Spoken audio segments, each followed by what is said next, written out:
तो कहता हूँ ऐसा ही होना चाहिए। ये बात बस मुझे पहली लाइन समझ नहीं आई इस मीम की, बाकी जो बाद में मीम्स हैं, मतलब मीम्स कर रहा हूँ, लाइनें हैं, वो बहुत सही थी, बहुत अच्छी लगी, एकदम बहुत अच्छी। वाओ, जस्ट लुकिंग नहीं, just feeling like a wow. तो आज मैं कुछ रेडिट मीम्स पर रिएक्ट करने वाला हूँ। ओके, तो सबसे पहली मीम है ये हिस्ट्री वाली मीम, जिसमें बताया गया यूएसएसआर की इंजीनियरिंग के बारे में। यूएसएसआर जब tanks, aircrafts, guns, bombs, military vehicles बनाता है, तब देखो कितने ज़्यादा दिमाग लगा रहा है। और यूएसएसआर जब रेगुलर कार्स बना रहा है, तो दिमाग पता नहीं घास चढ़ने चला गया। हाँ, वैसे मुझे ये मीम सही लग रही है, क्योंकि मैंने कभी भी यूएसएसआर की कार्स के बारे में नहीं सुना, लेकिन उसके टैंक्स, बॉम्ब्स, गन्स, इन सब के बारे में बहुत सुना है। और हाँ, मैं हिस्ट्री वाली चीज़ों में काफ़ी ज़्यादा इंटरेस्ट रखता हूँ, तो लाइक मैंने अगर नहीं सुना तो रेगुलर लोगों ने तो बिल्कुल भी नहीं सुना होगा। Someone make this make sense. If post-accident Chernobyl was a radioactive wasteland, how did 400 workers continue making clean electricity in the same building until year 2000? What? ये तो मुझे पता ही नहीं था। तो बेसिकली इसमें क्या रहा है कि अगर चेरनोबिल डिज़ास्टर के बाद चेरनोबिल का जो प्लांट था वो अगर रेडियो एक्टिव वेस्टलैंड बन गया था, तो फिर 2000 तक वहाँ से इलेक्ट्रिसिटी कैसे बन रही थी? ओके, नेक्स्ट वाला r/geography से, is this Sahara really expanding and why is it expanding more towards Europe and not sub Saharan Africa in the diagram? 1902 extent green, 2013 extent red, 2100 extent pink. Questionable, मतलब बहुत ज़्यादा question है मेरे इस post के बारे में। हालांकि अगर ये चीज़ हो रही है तो फिर यूरोपियंस को कुछ ना कुछ तो करना चाहिए इसको रोकने के लिए, क्योंकि फिर उनकी ही कंट्रीज एक वेस्टलैंड बनने वाली हैं। फाइनली एक interesting post, which countries in the world have banned the burqa? तो फिर रेड में पब्लिक प्लेसेस में बैंड है, येलो में पूरी तरीके से या फिर पार्शियली बैंड है कुछ लोकेलिटीज़ में, पूरे कंट्री में नहीं।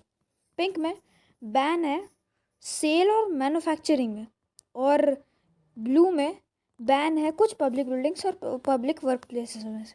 इसको फुल स्क्रीन पे करता हूँ मैं। तो सबसे पहले रेड कंट्रीज देखते हैं।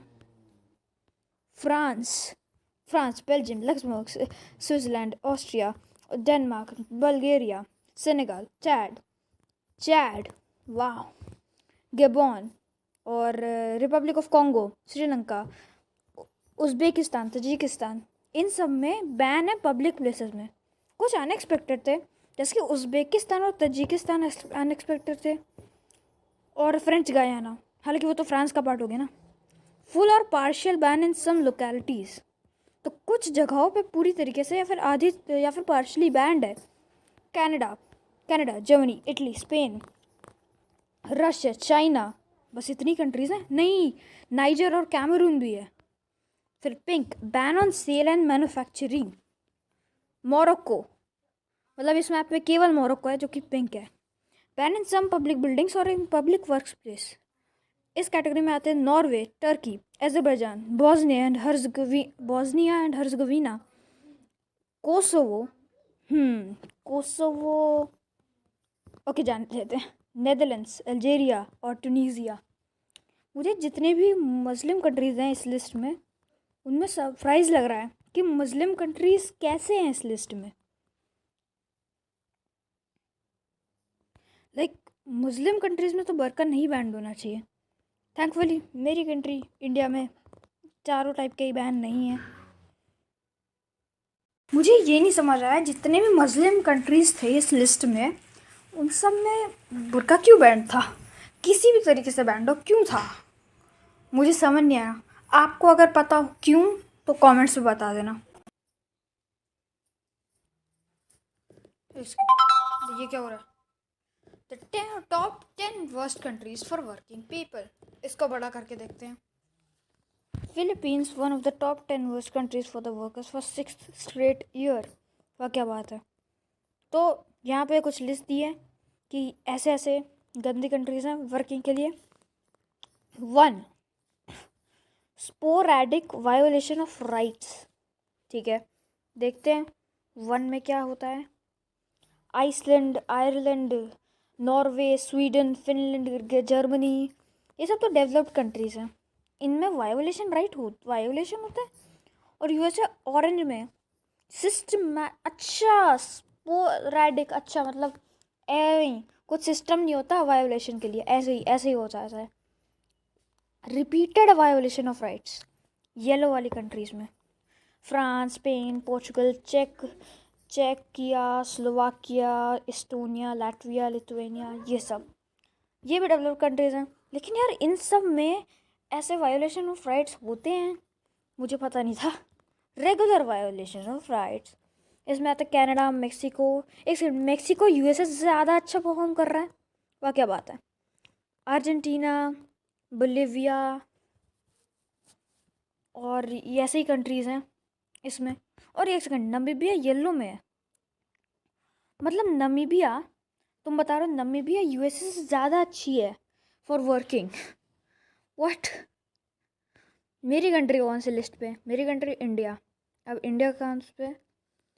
Orange, no guarantee of rights. ओ भाई साहब, नो गारंटी ऑफ राइट्स। और येलो जिसमें यूएस है, सिस्टमैटिक वायोलेशन ऑफ राइट्स। मतलब पूरा सिस्टम बना रखा है वायोलेशन के लिए। क्या बात है। और ये क्या है? 5 + 5 5। ये क्या 5 क्या है? पता नहीं ऊपर क्या लिखा है, कुछ तो लिखा हुआ है बांग्लादेश, बेलारूस, कुछ ऐसे लिखा हुआ है। No guarantee of rights to break down of rule of law. अच्छा, तो मतलब ये सबसे ज़्यादा वर्स्ट कंट्रीज़ हैं रेड में जो है। Myanmar, Yemen, Somalia, south Sudan, central African Republic, Libya. मतलब ये बहुत गंदी कंट्रीज़ है वर्क करने के लिए। अगली बार इस मैप पे ध्यान रखूँगा जब भी मैं काम करने जाऊँगा। अभी तो मैं स्कूल में हूँ, अगली बार से मैं ध्यान रखूँगा। मतलब अभी तो मैं स्कूल में हूँ, जब मैं बड़ा हो जाऊँगा काम करने लायक, तब मैं ध्यान रखूँगा। मेरी कंट्री मैंने अभी जाना कि बिल्कुल भी सेफ़ नहीं काम करने के लिए। तो अब मैं जा रहा हूँ, अब मैं जाऊँगा आइसलैंड काम करने। नहीं, मैं नामीबिया जाऊँगा, नामीबिया। तो नेक्स्ट मैप है r/जियोग्राफी से। You must choose any city population under 100,000 in mainland Africa to live in for 1 year. You get an average 1-bedroom apartment and bills are paid for you. Which do you choose and why? Okay, ये एक बड़ा interesting question है। तो मैं देखो personally ना Cairo choose करूँगा। Cairo या फिर अलेक्जेंड्रिया इजिप्ट वाली। ठीक है, कायरो सबसे ज़्यादा अच्छी लगी मुझे, क्योंकि कायरो इजिप्ट में, और इजिप्ट अफ्रीका में जितनी भी कंट्रीज़ हैं उनमें से सबसे ज़्यादा अमीर कंट्री भी है और डेवलप्ड भी है। वैसे तो कोई भी कंट्री डेवलप नहीं है, लेकिन सबसे ज़्यादा डेवलप्ड बोले तो फिर वो इजिप्ट होगी। और उसके बाद आती है नाइजीरिया, जो कि अभी इजिप्ट को ओवरटेक करने वाली है। लेकिन वो अभी की बात करा तो फिर अभी तो इजिप्ट। अगला वाला मैप फिर से r/जियोग्राफी से। What are some of the largest cities with no history? चलो इसका मैं कैमरा पे आंसर करता हूँ। अब r/जियोग्राफी पहले मैं बता देता हूँ। मुझे 2 r/जियोग्राफी और r/मैपॉन, ये दोनों बहुत अच्छे लगते हैं, क्योंकि r/मैपॉन के बहुत ज़्यादा अच्छे और मैप्स होते हैं, बहुत ज़्यादा इन्फॉर्मेटिव मैप्स होते हैं, और r/जियोग्राफी हर बार एक क्वेश्चन पूछता है। तो ये दोनों बहुत अच्छे लगते हैं। और इसका आंसर जो मुझे लगता है, देखो इसका आंसर सैन फ्रांसिस्को है जहाँ तक मुझे लगता है। बाकी तुम लोग बता सकते हो इसका आंसर क्या है। मुझे तो लगता है सैन फ्रांसिस्को। बाकी इस मैप में बताया गया है कि लास वेगास है सबसे बड़ा। शायद लास वेगास ही हो और मैं गलत हूँ, आई डोंट नो। नेक्स्ट वाली r/होलसम मीम से है। Just to hear his voice title. In London, there's a woman who goes every day on the underground and sits on the platform just to listen to the announcement recorded by her husband in 1950. Oh my god. ये send ही कर देती है ऐसी post ना send ही कर देती है। Sensitive post है यार ये बहुत ज़्यादा। नेक्स्ट वाली पोस्ट है r/India डिस्कशन से, is this really good for a country है इसका टाइटल। चलो इसको फुल स्क्रीन में देखते हैं। Convert operations in Canada and USA by India claims USA. ये वाली लाइन मुझे समझ नहीं है बिल्कुल भी। Killing of India's most wanted in Pakistan, crackdown of Khalistanis in UK by NIA, taming the dragon in Doklam and Galwan. This is the new India which you always dreamed of. This is the change we have witnessed after 2014. This is not the land of Gandhi. This is the land of Netaji Subhash Chandra Bose. क्या बात है, यही होना चाहिए। तो कहता हूँ ऐसा ही होना चाहिए ये बात।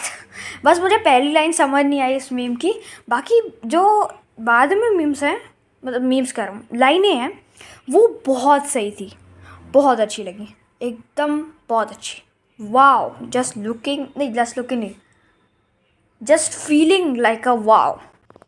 नेक्स्ट वाली है r/हिस्ट्री मीम से, British mandate be like juice Arabs किसी ब्रिटेन। ये हर जगह करते हैं, ये हर जगह, या तो ये किसी कर देंगे या फिर जो लोग किसी कर रहे होंगे उनको जुदा कर देंगे। बस यही काम है इनका। जब भी कहीं पर कॉलोनाइजेशन करते हैं, जैसे इंडिपेंडेंट किया वैसे ही ये करते हैं। ये ज्यूज़ और अरब्स के बीच में ये करवा दिया। और जैसे कि मैं रहता हूँ इंडिया में, अब 1947 में इंडिया में करवा दिया कि दोनों किसी थे और अलग करवा दिया मुस्लिम्स और हिंदूज़ को, और पाकिस्तान बनवा दिया। भाई यही तो करते हैं हर जगह जाके। ये जापानी ट्रेन है, ऐसा आइडिया इंडिया में चलेगा? तो ये क्या है? अच्छा ये सीट है, ये सीट ऊपर हो रही है जब ये दरवाजे को खोलना है तो। ओके, सीट ऊपर हो रही है, हो जा रही है भाई, कितनी ऊपर हो गई? अच्छा, तो दरवाज़ा को खोलना था तो सीट ऊपर कर दी, क्या बात है। और ये पोस्ट r/Indian Railways ने बनाया था। ये पोस्ट r/Indian Railways ने बनाया था, तो इसका मतलब वो लोग एक्चुअली सीरियस है इस बारे में। और लाइक हो सकता है वो एक्चुअल में ये चीज़ इम्प्लीमेंट करे। तो मैं इसको अपवोट कर रहा हूँ, भले किसी और को ना कर, इसको कर रहा हूँ। अभी तो मैं दिखाता हूँ प्रूफ।